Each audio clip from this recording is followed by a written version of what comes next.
Ah, the gym. A hallowed temple of iron, bicep pumps, and self-improvement. That is until Satan himself manifested in the form of a lovely little application called TikTok and corrupted gym culture to such an unimaginable extent, I don't even think Jesus Christ would want to save it. Take all that G-spot, come on. You know where it is.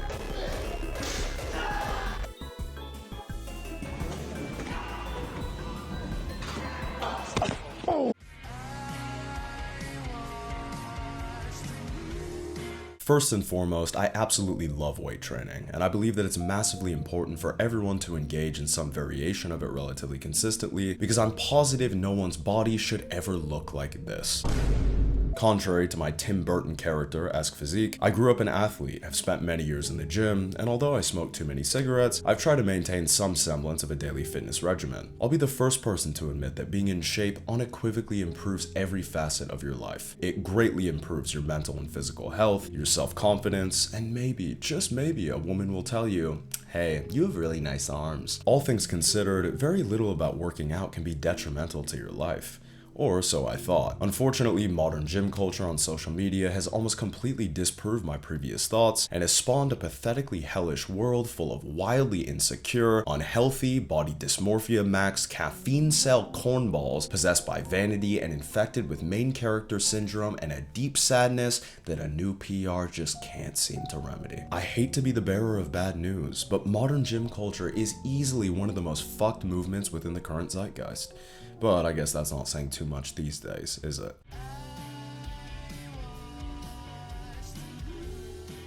Now, I personally am of the belief that the majority of people who start going to the gym have incredibly pure and positive intentions, whether it be losing weight, getting stronger, trying to integrate yourself into a community, or to obtain those oh so elusive endorphins in a healthy way. These reasons for going to the gym are absolutely fantastic. However, gym culture on the internet places very little priority on any of these things, and really just distills the purpose of working out to aesthetics over everything. How much of a unit you are, attaining a body fat percentage of -20, and how fat that dump truck is all anyone really cares about. And look, I'm all for that fat fucking dump truck, but I can confidently say that we've taken things too far. Most young people who go to the gym have made it their entire personality, where everything about their life revolves around the gym. Who needs a social life, an idiosyncratic personality, or morals and values when you have a lat pull-down machine? These people somehow manage to turn a 2-hour lifting session into an 8-hour ordeal, and then come home and watch We Go Gym edits or Sam Sulik videos, measure their food, if you can even call it that, on a scale, and fantasize about being able to bench 225 one day while staring in the mirror at their mid-physique. And for what? Actually, progressive overload is the most efficient way to make gains. Oh, did I hit my macros today? I need more protein. Bro, if I don't go to the gym today, I'm literally gonna have a mental breakdown. Like, guys, this shit is an addiction, and that's fine. But could you maybe keep it to yourself, please? You're not Mike O'Hearn. You're not training for Mr. Olympia. The average gym goer would like to tell you that they go to the gym for themselves and for self-improvement purposes, and that is an absolute load of garbage. If they truly went for themselves, why bring a tripod to the gym to film every single exercise they do, take way too many photos of themselves shirtless in the locker room, and then post to all the Instagram or TikTok? Oh, it's to keep my physique progress updated, bro. Oh, and that means that you have to put it on the internet for everyone to see? Do it for myself, my ass. All these people care about, even more than their physique, is getting likes, attention, and societal validation from it. And the gym has become a breeding ground for this embarrassing behavior. Bitch, you're not even the fault. I be going hard.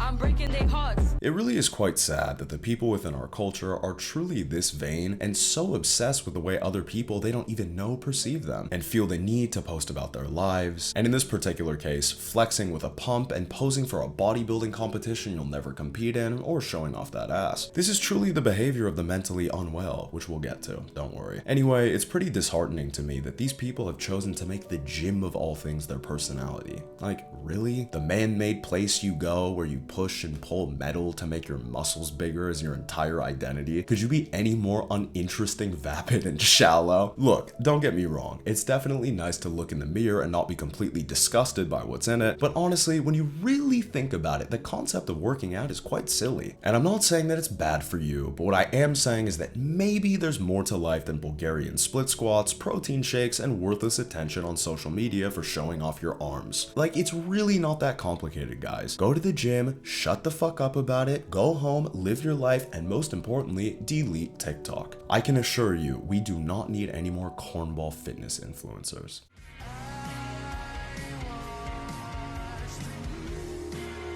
I want to talk about Sam Sulek, as I think his popularity paints a crystal clear picture of the current state of young men in the gym and just young male culture at large. Sam is obviously blown up all over social media due to the fact that he is an absolute tank. Like, look at the guy, goodness gracious. However, to me, Sam is appealing to young men for a multitude of reasons that really have nothing to do with his physique. Number one, Sam's content is extremely stripped down and beautifully simplistic. He's not flashy or overly showy, and his videos are completely unedited, which is an extremely refreshing change from the gaudy buffoonery the rest of these fitness influencers engage in. I think young people are yearning for authenticity from the content creators that they consume, and Sam is delivering just that. Sam also seems to lead a rather lonely life, especially before he blew up. No girlfriend, no gym buddies, just his thoughts about chest day, a gallon of chocolate milk, and a syringe hidden in his gym bag. In my estimation, Sam represents and resembles the lives that many young men are living, which are, well, really fucking lonely. Especially if you're more of an introvert or you're like me and just so happen to despise most people. There's this palpable undercurrent of sadness within Sam's content, not only because he's alone, but because although he has a superhuman physique and is one of the strongest people I've ever seen in my life, honestly, he's killing himself slowly. Sam is very clearly loaded to high heaven with steroids. That's dumb.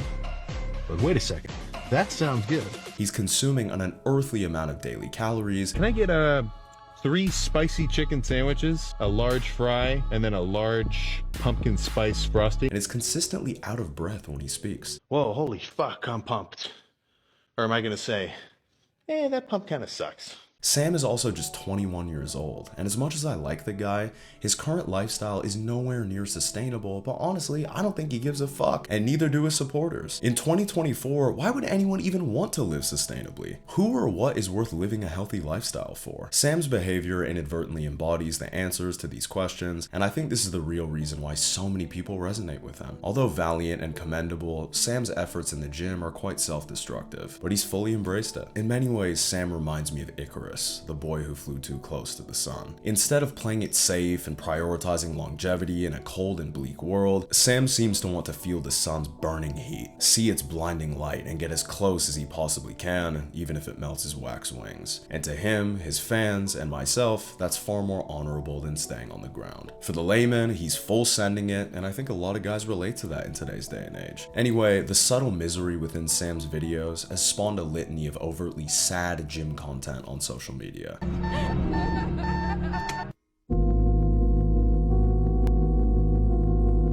I'm gonna do arms. Guys are posting about how they don't need pre-workout because the breakup text from their girlfriend is stronger than literal meth. They're being candid about how if they didn't go to the gym, they'd probably throw themselves off of a cliff. And although this one may be a joke, they're listening to shit like this. You're too important to me for me to just let this go. Yeah. I need you to slow down, love. It's okay. This is so fascinating to me because when I was a teenager, gym content on the internet was exactly the opposite. The most popular creators in the space at the time were all kind of douchey man whores, extremely chipper, positive, and upbeat. My personal favorite was Bro Science Life, which was a satirical channel that poked fun at the archetype of guy I just mentioned, but nonetheless presented a beautifully over-accentuated version of the bravado that gym culture was all about in that period of history. In this country, you're only winning if someone's losing. Superset. And I'm not saying that there aren't still vain fuckboys that go to the gym, of course there are, but the average gym bro is not that in any capacity. The summer of 2022 was one of the lowest points of my life, which isn't saying that much, but I was in a massively depressive state and somehow found my way to the gym in my apartment complex every day for the entirety of that summer. I also watched the anime Berserk for the first time right around then. I was eating a double chicken Chipotle bowl almost every night, got ghosted by a lady I was talking to, and although I didn't realize it, I was a total gym cell. I was completely alone and really had no fruitful future ahead of me, so I spent a substantial amount of time in the gym thinking it would remedy the emptiness in my heart like it had before. But all I could think about was how I was really only going and destroying myself because I felt like I had destroyed my own life. No amount of training could have possibly distracted me from that. Anyway, enough about me. I see video after video of young men who feel similarly to how I did back then and use the gym to try and remedy their plight, fantasizing about love they don't feel like they can ever have. And look, man, I resonate with all of it. This shit is honestly so sad, and I commend each and every one of you guys that are still going and trying, regardless of if I think you're cringe or not. I still do, by the way. I just want to say that as a guy also going through it, if that wasn't already clear, I'm proud of all of you. I find that funnily enough, the vast majority of gym bros are kind of on the introverted and slightly antisocial side, and are also sensitive guys who want love deep down, and are in the gym trying to reach their goals to distract themselves from heartbreak, romantic destitution, or achieve a fuckboy-esque physique to get back at an ex. And unfortunately, gentlemen, as much as I understand where you're coming from, I can confidently assure you that none of these things are the answer to rid you of pain's cruel embrace. And I need to do a better job at taking my own advice, but we need to try our best to heal from the sorrow that we felt and not live lives of isolation and self-destruction veiled by self-improvement. Look, as much of a genius as I am, kidding, not really, I'm 25 and I don't have all the answers no matter how hard I try to find them. What I do know is that we aren't going to be able to change how much this generation has been burnt to a crisp, but what we can do is focus on developing healthy relationships with ourselves and others that we love, where honor, integrity, strength, perseverance, honesty, and care are at the forefront of them, and eventually things may reach a place where they're looking up. Maybe I'm just coping. Maybe I should hop on trend.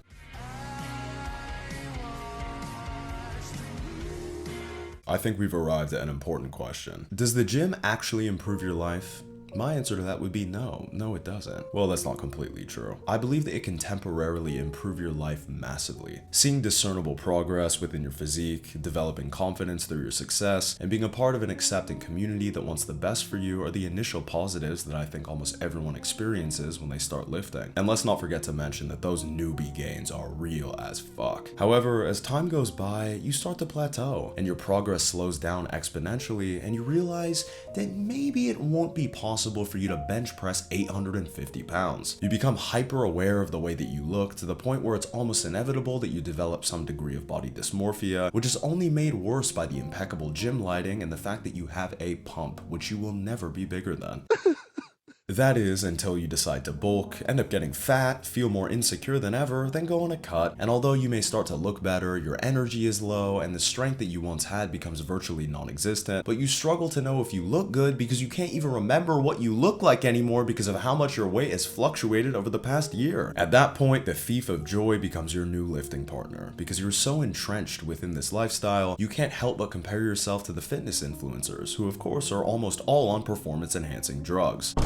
Never in my life would I have thought that there would be an epidemic of late teens and early 20-somethings getting on gear and TRT. Yet, here we are. The fact that the trend twins exist and we're just like, yeah, that's normal, is not a good sign, but it's not particularly surprising. Everything about our socio-political conditions of our time have become so extreme, and gym culture is just another brick in the wall. Within the gym, a pretty respectable physique is somehow seen as mid, which almost always leads to the steroid question, and the answer almost always seems to be yes. This appears to be the case because almost none of the physiques that we aspire to attain are natural. I don't care how much Chris Hemsworth tells you he built his body with chicken breast and broccoli. That Aussie motherfucker left out the trenbolone sandwich he eats every day. I do eat a lot of protein, but also have a lot of vegetables. And there's so many people on TikTok that go to like these gym expos and they're like, are you natty or not? And these guys are like, well, actually, it's all about hard work. On another note, I can't forget to mention why the majority of men work out in the first place. Let's not sugarcoat it, my friends. It's for women. Yes, I said it. But the reality is, most women, even the lovely ladies that go to the gym, don't really care about your physique. The girls don't care. In fact, I would argue that they would see that as a bad thing or a negative. It's too much. It's too much muscle. I don't want that on a man. If your personality is non-existent, your character devoid of anything substantive, unfortunately your abs won't save you. Also, you come across as incredibly vain and insecure to women when all you focus on is your physique. Anecdotally, when I was going to the gym, there were maybe a couple of women who thought I had like an alright body, but when I started to cultivate and develop my own identity and embrace my idiosyncrasies, that's when they actually started to appreciate me, notice me, and find me attractive. And on top of that, when I haven't gone to the gym, women have complimented me on my body much more than when I was in the gym. And let me tell you, my body is objectively thin and fairly frail. I certainly wouldn't recommend starve maxing, but for the love of God, guys, stop thinking that women are attracted to what you think an attractive man is. The roided out gym bro is really only hot in the eyes of other men, and on that topic, I can't help but to mention that male gym culture is extremely gay. And of course, I have no problem with anything being gay. I'm quite a gay man myself. But these dudes are the same people that would call me gay for wearing a scarf when it's cold outside. Yeah, bro, I see you. You're putting in that work. You're getting in the gym. You're getting right. Getting that physique all hot for summer. Yeah, get on that squat rack. Yeah, daddy, get on there. Get that PR. Like, Brokeback Mountain may be straighter than these dudes in the gym. Go, girl. Get your bag. Slay, babe. But as always, I appreciate the homoeroticism. I'll conclude with this. In no way, shape, or form is the gym some sort of an evil institution, but my brothers and sisters, please approach it with caution and refrain. A life of body dysmorphia, feelings of eternal physical inadequacy, and striving for something that is essentially unobtainable is not something that any of us truly desire or want for our lives. As much as I am a proponent of physical fitness, first and foremost, focus on your character, virtue, and morals. And then after that, feel free to gaze in the mirror at your stunning tricep pump all you want. Good night, my darlings. Bye-bye.